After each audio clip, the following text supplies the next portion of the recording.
هاي جايز جود مورنينج.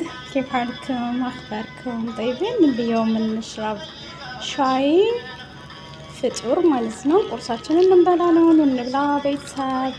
ሻይ በናዕና እንደዚህም ደግሞ ጨርናቂ አለ ማለት ነው። ብስኩት ማለት ነው። ናዕናችንና ሻያችን ይሄን ይመስላል ዛሬ ቁርሳችን ማለት ነው። ተፈደሉ ግን ትዝታ ያለባችሁ ማለት ነው።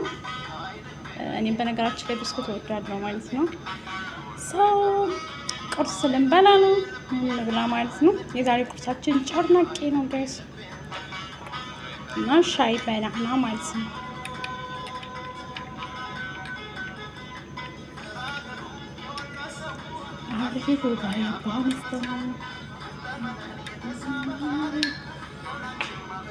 እና ይህን ይመስላል ማለት ነው። መልካም ውሎ